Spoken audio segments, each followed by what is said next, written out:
یا پھر اگر کوئی کرپشن یا بدعنوانی کا معاملہ ہو تو وہ معاملے جو ہیں وہ مختلف نیب میں بھی جاتے ہیں اور باقی اتھارٹیز ہیں اینٹی کرپشن کی ادھر بھی چلے جاتے ہیں. اسی طرح سے بیوروکریٹس کے معاملے جو ہیں وہ بھی اپنا اس طرح کا احتساب جو بدعنوانی کا ہے یا جہاں پہ کہ فوجداری ریپرکشنز ہوتے ہیں، کرمنل کانسیکوینسز ہوتے ہیں، کرائم کے کانسیکوینسز ہوتے ہیں، تو وہ معاملات جو ہیں وہ مختلف عدالتوں میں جاتے ہیں. اور اگر ان کے معاملات پرسو نہ کیے جا رہے ہوں، سیاستدانوں کے اگر بدعنوانی کے ایشوز جو ہیں ان کو ڈورمنٹ رکھا جائے یا پرسو نہ کیے جائیں یا بیوروکریٹس کے، تو ہمیں پتہ ہے پچھلے اتنے سالوں میں ہم نے دیکھا ہے کہ اس وقت سپریم کورٹ بہت ایکٹیو ہوتی ہے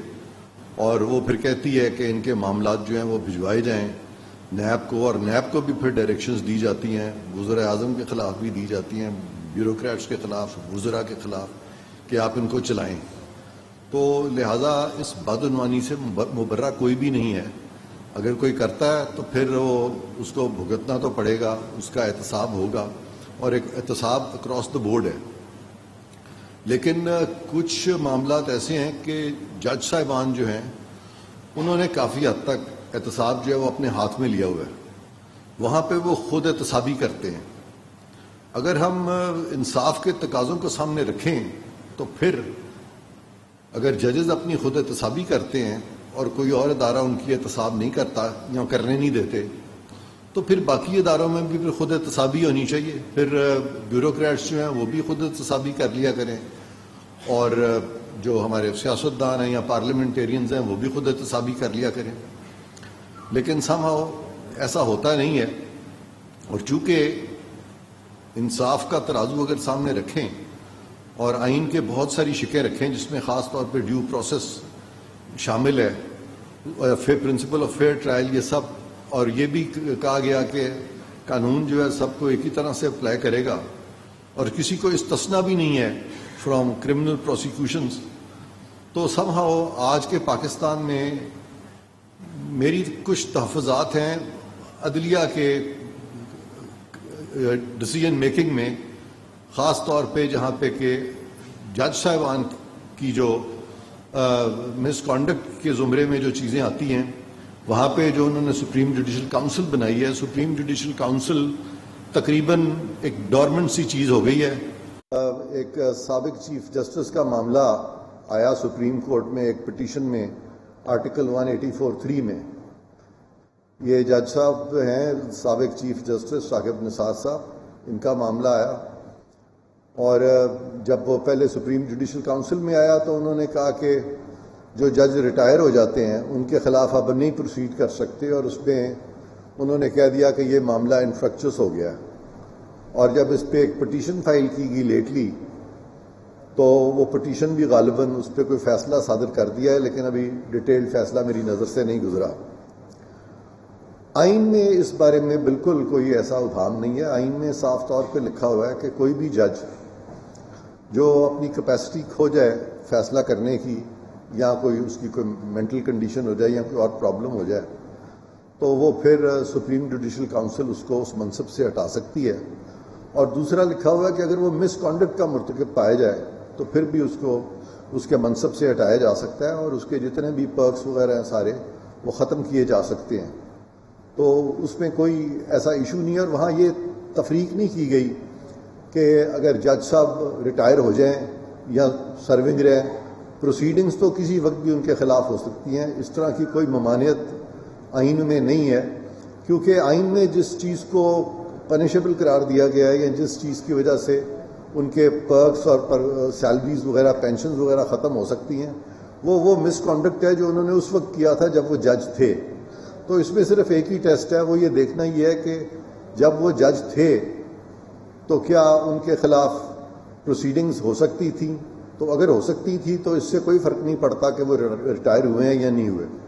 ایک دوسرا طریقہ ہم نے دیکھا لیٹلی، کچھ فیصلے ماضی میں بھی ہوئے کہ وہ ججز جو ہیں وہ بڑے آرام سے وہ کہہ دیتے ہیں کہ جی ٹھیک ہے ہم استعفیٰ دیتے ہیں. یہ بھی ایک رستہ بن گیا ہے کہ آپ نے بہت ساری وائلیشنز کی، اپنے کوڈ آف کنڈکٹ کی، اور آپ نے بہت ایسٹس بھی بنائے، سب کچھ کیا، لیکن آپ نے استعفیٰ دیا تو پھر آپ کو وہ جو ہیفٹی پینشنز ہیں جو ججز کو ملتی ہیں وہ بھی آپ کو ملیں گی، وہ آپ کے بعد آپ کی وڈو کو، پھر ان کی بیٹی کو، پھر اس طرح سے، تو وہ تو تقریباً پوری فیملی جو ہے وہ سیکیور ہوگی فار ایور۔ تو یہ ساری جو چیزیں ہیں میں سمجھتا ہوں کہ چونکہ یہ پبلک ایکسچیکر پہ بہت بوجھ ہے، تو اگر کسی نے کسی وقت بھی کوئی مس کانڈکٹ کا مرتکب ہوتا ہے تو پھر چونکہ خود احتسابی عدلیہ ہی نہیں احتساب کرنا ہے، تو ان کو پھر چاہیے کہ ان کا احتساب جو ہے وہ بالکل آئین اور قانون کے مطابق کریں، اور اس چیز کو اتنا لائٹلی نہ لیا جائے کہ بہت سارے جج صاحبان وہاں بیٹھ کے تو بڑے آرام سے ملک میں کھلواڑ بھی کریں، وہ اداروں میں انفلٹریٹ بھی کریں اور مختلف اداروں کو کنٹرول کریں، ریگولیٹ کریں۔ تو یہ چیز جو ہے یہ بالکل قانون اور آئین اس چیز کی اجازت نہیں دیتا۔ اور پھر مجھے کہنا پڑتا ہے کہ لیٹلی ہم نے دیکھا کہ ایک اور جج صاحب ہیں اسلام آباد ہائی کورٹ کے، محسن کیانی صاحب، تو ان کے بارے میں بڑے سنگین الزامات جو ہیں ابھی منظر عام پہ آئے ہیں، جس میں کہ ایک لمبی لسٹ ہے ان کی فیملی کے ٹریولز کی، جہاں پہ کہ بڑے تھوڑے عرصے میں صرف ان کے ٹریولز کی جو اخراجات ہیں وہ تقریباً 6 کروڑ کے قریب بنتے ہیں، 6 کروڑ کے قریب ان کے صرف ٹریول اخراجات ہیں، اور ان کے جو ایسٹس میں اضافہ ہوا ہے وہ اتنا مہمت ہے، اتنا زیادہ ہے کہ اس چیز پہ بھی ایک خاموشی سی نظر آ رہی ہے۔ جی بیٹھ جائیں۔ جی تو میں یہ کہہ رہا تھا کہ یہ بہت بڑے یعنی الزامات ہیں، کوئی چھوٹے موٹے نہیں ہیں کہ، تو میں یہ نہیں کہہ رہا کہ یہ سارے الزامات یہ سچ ہیں یا یہ صحیح ہے یا غلط ہے، اس میں اس وقت نہیں جا رہا، لیکن جب اس طرح کے الزامات آ جائیں تو میں یہ توقع کرتا ہوں سپریم جوڈیشل کونسل سے کہ وہ جلد از جلد ان معاملات کو منطقی انجام تک پہنچائیں۔ اگر ایک جج نے کچھ نہیں کیا، اس کا کوئی قصور نہیں ہے، اس کے خلاف ایک جھوٹے الزامات لگائے گئے ہیں، تو وہ اس طرح کی جو کمپلینٹس فائل ہوتی ہیں سپریم جوڈیشل کونسل میں، اس کو ختم کر دینا چاہیے، ریزنز دے کے داخل دفتر کر دیں۔ لیکن اگر کچھ کیا ہوا ہے تو اس میں پیش رفت کریں، لیکن یہ کہ اس طرح کی چیزیں سامنے آئیں اور اس میں ون وے اور دی ادر آپ فیصلہ ہی نہ کریں، اس کو التوا میں ڈال دیں، تو یہ اختیار تو کسی کو بھی نہیں ہے، سپریم جوڈیشل کونسل کو بھی نہیں ہے۔ اور ابھی لیٹلی آپ نے دیکھا کہ کچھ ویڈیو لیکس آئیں، اور ان میں کچھ ویڈیو لیکس جو تھیں آڈیو لیکس آئیں، اور وہ آڈیو لیکس جو تھیں وہ بھی کچھ جج صاحبان کے بارے میں تھیں، جس سے کہ یہ تاثر ملتا تھا، کچھ اس طرح کا ایویڈنس آیا ان کے قریبی رشتہ داروں میں کا اور ان کے لوگوں کا جن کو کہ وہ جانتے تھے، جس سے کہ یہ ظاہر ہوتا ہے کہ انہوں نے جوڈیشل سسٹم میں مینیپولیشن کی، اپنی مرضی کے بینچز جو ہیں وہ بنائے۔ تو یہ ساری چیزیں، اور پھر حکومت نے بڑی ایک جائز چیز کی، انہوں نے ایک کمیشن قائم کیا، اور کمیشن جو تھا وہ انہی ججز کے جن کے بارے میں یہ آڈیو لیکس تھیں، انہی کے بردر ججز کا کمیشن بنایا گیا، جس میں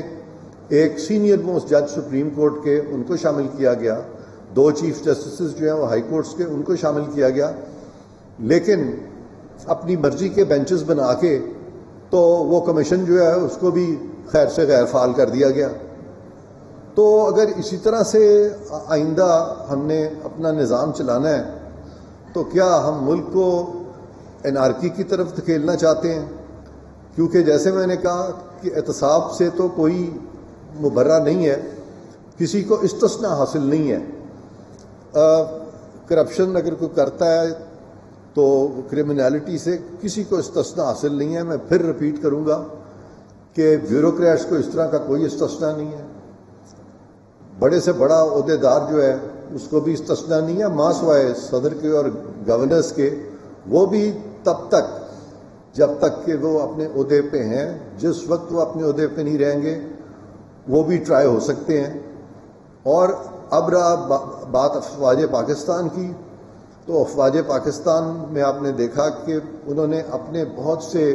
رفقا کار کو آرمی ایکٹ کے نیچے بھی ٹرائی کیا، اور ان کے معاملات جو ہے جب وہ ریٹائر ہو جاتے ہیں تو نیب نے بہت سے کیسز ان کے خلاف کیے اور ان کو بھی پایا تکمیل تک پہنچایا، تو کسی کو استثنا نہیں ہے۔ کیا جج صاحبان کو کوئی استثنا ہے؟ تو قطعاً نہیں ہے، آئین میں بھی نہیں ہے اور ان کو کسی قانون میں بھی نہیں ہے۔ تو یہ ساری چیزیں جو ہیں یہ جب تک کہ ہم اپنی تمام اداروں کو ہم احتساب کے دائرے میں یکسانیت کے ساتھ لے کے نہیں آئیں گے، تب تک میں سمجھتا ہوں کہ پاکستان میں ہم قانون کی حکمرانی کو قائم کرنے میں کامیاب نہیں ہوں گے۔ تو اسی ضمن میں آج کی یہ پریس کانفرنس جو تھی میں نے رکھی تھی، تاکہ ایک تو ہم قوم سے شیئر کر سکیں کہ ہمارا یہ ریزالو ہے کہ جتنے دن بھی ہماری یہ حکومت ہے، جب تک کہ اسمبلی مدت پوری نہیں کرتی انشاءاللہ، تب تک ہم کوشاں رہیں گے کہ آئین کا اور قانون کا اطلاق ہو، سب پہ ہو، یکسانیت سے ہو، اور اگر کوئی ادارہ اس چیز میں ساتھ نہیں دے رہا آئین کا یا حکومت کا، تو ہم قوم کو اس کے بارے میں بھی بتائیں۔ سارے ادارے کو تو میں نہیں کہوں گا، لیکن چند لوگ جو ہیں ایک خاص ادارے میں وہ لگ رہا ہے جیسے وہی سارا کنٹرول کر رہے ہیں۔ تو اسی لیے 2 قوانین بنائے گئے بڑے اچھے، ایک پریکٹس اینڈ پروسیجر ایکٹ بنایا گیا 2023 کا 2023 کا، اور وہ اسی لیے بنایا گیا تاکہ سپریم کورٹ کو امپاور کیا جائے اور وہاں پہ جو بینچز ہیں کسی فرد واحد کی مرضی سے نہ بنے، بلکہ سارے ججز جو ہیں وہ مل کے اپنا فیصلہ کریں، میجورٹی سے فیصلہ کریں، کیونکہ ماضی میں ہم نے دیکھا کہ بہت سے چیف جسٹسز نے اپنی مرضی کے بینچز بنا کے تو بہت زیادہ انہوں نے کورٹس کو انوالو کر دیا اس چیز میں جس کا نام بھی میں نہیں لینا چاہتا، لیکن مجبوری لینا پڑ رہا ہے، جس کو کہ ہم کہتے ہیں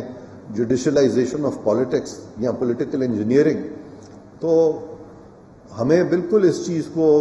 دیکھنا ہے کہ ہمارے جج صاحبان جو ہیں وہ اس طرح کے سیاسی معاملات میں نہ الجھیں، بلکہ وہ اپنے جو اتنا بڑا بیک لاگ ہے اس کو سارٹ آؤٹ کریں اور لوگوں کو انصاف مہیا ہو۔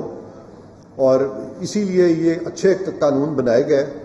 پریکٹس اینڈ پروسیجر کی کوئی بھی شک آپ سب نے پڑھی ہوگی،